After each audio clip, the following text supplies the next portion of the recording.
lawan tim yang papan atas, pikir ini pasti kalah. Tidak mungkin, karena apa? Mungkin punya strategi, karena tahu mungkin tim yang di atas mungkin kuat, jadi mungkin pelatih memang dengan pintar bisa mungkin ganti cara bermain khusus untuk tim yang di atas.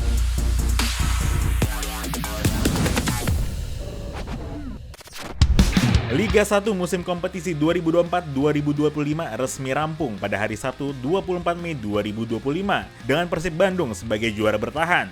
Ini jadi sejarah baru bagi Maung Bandung yang pertama kalinya bisa mengamankan gelar back-to-back champions. Pada awal musim, persaingan di puncak klasemen berlangsung sengit. Persebaya sempat memimpin klasemen Liga 1 beberapa waktu. Namun Persib berhasil menyalip wakil asal Surabaya itu di pertengahan musim dan posisinya bertahan sampai akhir musim. Persaingan sengit tak hanya terjadi di atas, namun juga di papan bawah klasemen. Tim-tim yang cukup lama bertahan di Liga 1 selama ini justru terjebak di zona degradasi hampir sepanjang musim. Sengitnya persaingan di Liga 1 musim ini tentu jadi sorotan pecinta sepak bola tanah air. Lantas bagaimana peta persaingan di kasta tertinggi sepak bola Indonesia musim ini? Saya Taufik, selamat datang di Sudut Sepak Bola. Liga 1 musim 2024-2025 menyuguhkan banyak kejutan, terutama dari tim promosi. Malut United mampu menembus 4 besar dan mengungguli tim besar seperti Persija dan juga Persebaya Surabaya. Meski punya komposisi pemain yang cukup matang, terobosan Laskar Kieraha jelas mengejutkan pecinta sepak bola tanah air. Sebenarnya kalau bicara tim yang paling mengejutkan harus diakui Malut United ya, karena berstatus sebagai tim promosi gitu. Betul, memang pada awalnya skuad mereka juga memang diisi oleh pemain-pemain yang oke, tapi kan tentu kita juga tidak berekspektasi mereka akan melesatnya right to the ceiling gitu, jauh banget. Saya rasa yang memang paling mengejutkan adalah Malut United sebenarnya. Kita membeli pemain, mencari pemain itu berdasarkan filosofi dari sepak bola Maluku Utara, yaitu filosofinya Coach Imron yang kita diskusikan bersama. Nah, kenapa kita akhirnya memutuskan Sayuri Bersaudara? Karena memang pada saat itu kita melihat ada potensi yang cukup baik di sisi itu, karena kita melihat regulasi ada waktu itu masih 5 pemain asing dan kita memposisikan pemain asing itu semuanya di tengah. Maka kita harus mencari pemain pinggir adalah pemain-pemain yang masuk dalam filosofinya Coach Imron. Nah, kebetulan ketika itu Sayuri Bersaudara ini ada yang menawarkan ke kita, jadi kita oh iya sudah, coba kita lihat, dan ternyata memang kontraknya mereka sudah selesai di PSM. Itu yang mendorong kita oh iya sudah, kalau memang ini, dan cocoknya adalah Yakob Dayance menyatakan, coach saya kalau ada tawaran dari Malut dibandingkan dengan tawaran tim yang lebih dari Jawa, saya masih memilih bermain di dekat di wilayah timur lah katanya, karena ada pertimbangan keluarga juga dari mereka. Jadi prinsipnya di Malut itu kita adalah football family. Jadi bukan klub profesional yang hanya memikirkan profesionalisme, lu prestasi, kalau enggak lu out, enggak. Tetapi lebih daripada itu, kita menganggap semua pemain official itu adalah keluarga. Itu yang ditanamkan oleh owner ke kita. Tak hanya Malut United, PSBS Biak yang merupakan juara Liga 2 musim lalu juga tampil tak kalah impresif. Finish di 10 besar, Badai Pasifik mampu mengalahkan tim-tim besar yang jadi langganan di Liga 1. Dewa United yang sudah menunjukkan kegarangannya musim lalu pun berhasil mempertahankan dominasinya musim ini dan menjadi pesaing utama Persib Bandung dalam perburuan gelar juara. Pokoknya di Liga kita tahu PSBS baru promosi, kita tahu ada tim seperti Persib Bandung, yang Persija, Persibaya mungkin mereka sudah lama bermain, sudah kompak ya. Kita pemain-pemain baru, pemain Argentina, Venezuela, ada pemain baru juga dari Brasil juga. Pokoknya pemain yang baru, kita baru main bersama ya musim ini. Untuk adaptasi kalian tahu mungkin butuh waktu ya. Jadi kita tahu memang gara-gara itu kita memang sedikit sulit. Tapi menurut saya dan teman-teman saya dari Biak, kita stay di Liga 1 itu sudah luar biasa ya. Sekarang mungkin ya harus pikir lebih di atas, mungkin bisa peringkat 5 karena banyak pemain asing bisa bantu, jadi kualitas memang bisa naik. Dan pemain pelatih juga, pelatih asing juga punya strategi beda-beda. Jadi tidak gampang. Mungkin kamu pikir, mungkin tim yang papan bawah mau lawan tim yang papan atas, pikir ini pasti kalah. Tidak mungkin, karena apa? Mungkin punya strategi, karena tahu mungkin tim yang di atas mungkin kuat, jadi mungkin pelatih memang dengan pintar bisa mungkin ganti cara bermain khusus untuk tim yang di atas. Jadi banyak yang kayak catur begitu ya. Sekarang tidak sembarang. Jadi makanya setiap tim ini kalau mau lawan tim yang mungkin tergantung di atas, di bawah, di tengah, pasti ada cara-cara beda. Karena kalau saya rasa baik Malut maupun PSBS ngasih pendekatan permainan yang lebih fresh, yang beda mungkin dengan di musim lalu di Liga 1 ya. Ketika banyak tim berusaha menahan Persib yang main direct, Malut dan juga PSBS justru main direct juga gitu. Itu yang kemudian jadi berbeda dengan tim-tim lain di Liga 1. Itu yang juga bikin mereka ngasih energi fresh yang berbeda dengan let's say dengan tim yang sudah ada gitu. Selain ya memang pemain-pemain baik dari Malut dan juga PSBS pun saya rasa memang pemain-pemain yang berkualitas. Saya rasa Yan Alderekring mesti dapat kredit dari hasil pekerjaannya dia. Tapi kalau misalnya lihat skuadnya Dewa juga kan memang mewah lah gitu, harus diakui dengan jujur. Mesidoro, Jaja, Egy, Kambuaya main satu tim gitu. Ya memang dalam tahapan secara menyerang terutama ya memang berkualitas. Makanya ketika misalnya Dewa tampil luar biasa, memang ya harus kita akui mereka tampil bagus dan dengan memiliki pemain yang berkualitas. Sementara itu, persaingan di papan atas juga berlangsung sengit sejak awal musim. Persebaya sempat memimpin di puncak klasemen untuk sementara waktu, namun pasukan Paul Munster gagal mempertahankan konsistensi.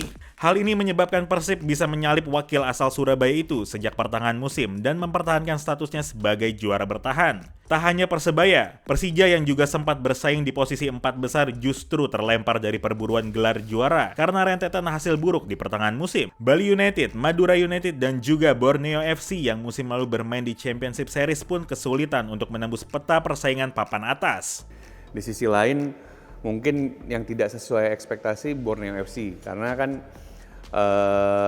mereka musim lalu berstatus sebagai juara regular series, terus juga saya rasa rekrutannya juga banyak yang bagus gitu, dan kemudian tapi sepanjang perjalanan musim mungkin tidak bermain di level permainan yang oke, agak kurang konsisten, ya itu juga jadi salah satu yang mungkin ya yang tidak sesuai ekspektasi mungkin Borneo. Kalau Persebaya dan Persija faktornya sebenarnya inkonsistensi sih. Jadi kalau Persebaya mereka punya awalan yang start yang agak rocky. Jadi mereka ketika take off-nya kurang mulus di awal musim ini. Jadi bahkan pelatih Paul Munster pun sempat dapat kritikan keras dari supporter sampai akhirnya bisa dapat hasil-hasil yang bagus. Tapi kan kemudian ketika awalannya tidak maksimal, itu yang kemudian membuat berjalannya musim jadi sulit. Sebenarnya kalau Persija, saya rasa memang pendekatan kombinasi pemain muda dengan pemain seniornya ini belum benar-benar ngesing gitu istilahnya. Saya rasa tidak semua pemain muda siap bisa bermain di level tinggi gitu ya, dan juga tidak semua pemain utama Persija bisa nge-carry tim. Di sisi lain, hasil-hasil pertandingan yang diraih Persija juga terlalu ekstrim gitu. Di minggu satu menang, besoknya bisa kalah gitu. Jadi juga again, saya rasa yang tidak dimiliki oleh Persebaya dan Persija utamanya di konsistensi sebenarnya, di mana faktor-faktornya baik kedua klub punya masing-masing faktor yang berbeda. Persaingan tak kalah sengit juga terjadi di papan bawah. Selain Semen Padang yang berstatus sebagai tim promosi, tim-tim legendaris seperti PSS Sleman, PSIS Semarang, Barito Putra, dan Persis Solo harus berjuang keras untuk keluar dari zona merah. Saya rasa finansial mungkin salah satu faktor utama. Cuman kan kita juga udah sering mendengar bagaimana ada mismanagement di sana juga. Memang patut disayangkan ketika tim seperti PSIS harus turun. Nah, kita kan juga dalam beberapa tahun terakhir ngalamin Sriwijaya degradasi, Persipura degradasi. Jadi ya tiap tim-tim historis turun ke level yang lebih bawah, ya pasti memang jadi pertanyaan besar apa yang terjadi di sana. Pasti akan berbeda kalau kita bilang dengan tim-tim lain yang ada di papan bawah yang di putaran pertama saja mereka kesulitan merekrut pemain karena pembiayaan tidak terlalu besar. Kemudian hanya dapat pemain-pemain yang mungkin setelah diambil tim lain dia dapat. Sedangkan di papan tengah, meski tak terlalu mencuri perhatian, tak bisa dipungkiri bahwa tim-tim di sana silih berganti berpindah posisi karena tipisnya selisih poin. Bahkan sampai pekan terakhir Liga 1 musim 2004-2025, posisi di 10 besar masih berlangsung sangat ketat. Ya, saya sendiri lihat kali ini Liga memang sangat kuat. Terutama karena banyak pemain asing ya, yang sekarang bisa 8 pemain asing bisa ya satu klub dan 6 bisa bermain ya.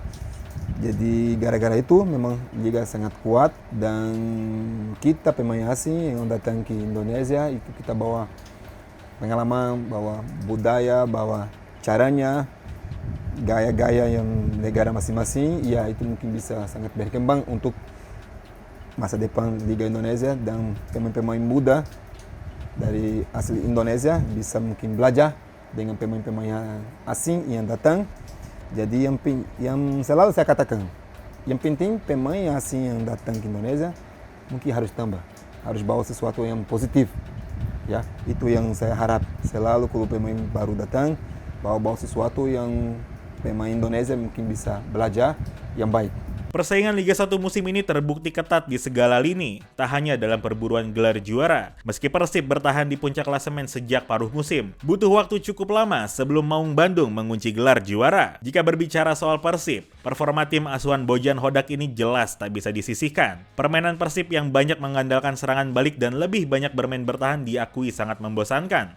Kalau pada awal musim, ya Persib jadi juara Liga lagi tuh di luar prediksi ya, karena kan kalau lihat skuadnya gitu, udah mulai banyak yang di usianya uzur gitu ya. David Da Silva dan Ciro sudah mendekati 35, terus juga kehilangan Teto Beltrame yang dimana di Championship Series di musim lalu dia juga berperan krusial. Saya rasa pada awalnya mungkin tidak banyak yang menyangka kalau Persib akan juara lagi gitu, karena kan memang tidak banyak penambahan, terus juga ya secara rekrutmen pemain mungkin tidak terlalu mengesankan pada awalnya ya. Apalagi kan kalau misalnya cek di awal musim sepertinya Mailson bukan pemain yang dicari ataupun di kelasnya Persib. Kalau kita lihat gimana Bojan gitu ya. Kalau misalnya kita lihat bagaimana pendekatannya Boyan Hodak ketika Liga 1 itu, kita bisa lihat bagaimana caranya menangin liga sebenarnya kan. Bagaimana bisa menang walaupun bagaimana bisa tetap meraih hasil yang bagus meskipun tim sedang main jelek, meskipun skuad tidak lengkap. Itu kan salah satu cara ya. Karena kan kita lihat Persib musim ini selalu begitu gitu. Bahkan kalau bisa kita bilang Boyan Hodak tuh jarang salah kalkulasi lah gitu. Paling salah kalkulasinya ketika lawan Persebaya, ketika dia ganti Kevin Mendoza, kemudian buat nambah striker, tapi ternyata kan kebobolan lebih banyak gitu. Saya rasa rumus buat menangin liga ya karena maraton kan, maraton bukan sprint, itu sering dibilang. Dan yang dilakukan, pendekatan yang dilakukan Bojan ya benar. Gimana caranya bisa menang, satu bisa menang terus dalam meskipun situasinya apapun, dua menang partai-partai krusial, kita bisa lihat lawan Persija menang, lawan big teams menang. Ketiga yang jarang orang lihat adalah bagaimana memanfaatkan jatah kalah istilahnya. Jadi bukan harus terus menang sebenarnya, tapi pun ketika kalah tuh bukan di partai yang memang krusial. Persib musim ini kalah ketika lawan Dewa dan juga ketika lawan Malut United, di mana memang secara kualitas maupun secara situasi pertandingan ya memang sudah tidak menekan Persib kan. Tapi ketika di partai-partai krusial mereka berhasil menangin pertandingan. Kalau kita bicara tim mapan lah seperti Persib, beberapa tim mapan lagi kayak Bali, Persija yang pernah back to back. Pertama punya top finansial yang baik, punya fasilitas yang baik. Mereka bisa memaintain itu karena mereka punya kontrak dengan pemainnya jangka panjang. Nah, tidak banyak tim yang bisa kontrak pemain 2-3 tahun. Jadi ketika tahun selesai dia ngerombak tim lagi. Ya, kayak Persib kan, Kuiper itu udah 5 tahun kelima dia kan. Ciro udah tahun ketiga. Jadi Bojan pun juga kan sebenarnya datang melanjutkan dari pelatih sebelumnya. Bahkan kalau kita lihat Bojan sempat komunikasi ketika juara atau menjadi lebih baik, dia juga bingung apanya yang saya perbaiki kan gitu loh. Jadi saya melihat mental dan para pemainnya sudah baik dan kualitas pemain mereka juga kualitas A semua. Pemain asing mereka sangat berpengaruh besar di pertandingan tanpa mendiskreditkan pemain lokal ya. Nah, buat Persib pun juga pemain lokal mereka juga sangat baik, Beckham, Febri, dan lain-lain saya pikir juga tampil baik. Jadi siapapun yang dimainkan kayak penjaga gawang Mendoza atau Teja sama aja menurut saya. Nah, mereka akan bermain dalam posisi yang sama dan itu yang membuat Bojan atau Persib atau tim-tim yang mapan itu stabil di atas. Untuk menyambut musim 2024-2025, PSSI sudah bekerja sama dengan pemerintah kota di Indonesia untuk merenovasi stadion. Tujuannya jelas, untuk meningkatkan kualitas dan juga level permainan di Liga 1. Itu ya, saya rasa memang meskipun sudah dilakukan club licensing, harapannya ke depannya stadion-stadion Indonesia juga tetap bisa proper, bukan cuma lapangan rumputnya doang gitu. Again, karena customer base, tempat duduknya juga, juga soal misal let's say atap stadion, karena saya masih lihat lumayan banyak ya, ada stadion yang mati lampu, ada stadion yang mungkin ketika hujan ya supporternya juga kehujanan gitu. Kalau misalnya yang kejarannya industri gitu ya, karena memang ngejar industri, berubah jadi industri, tentu harus lebih customer base. Maksudnya customer base adalah bagaimana kepentingan ataupun keinginan dari customer tuh dilihat gitu, terutama salah satunya yang paling dasar adalah ketika bikin jadwal liga. Saya sih respect dengan teman-teman di LIB dalam pekerjaan sejauh ini, tapi memang saya rasa ada sedikit evaluasi di sana. Misal nih, boleh dicek, ada banyak tanggal libur di setidaknya di tahun 2025 aja dulu deh.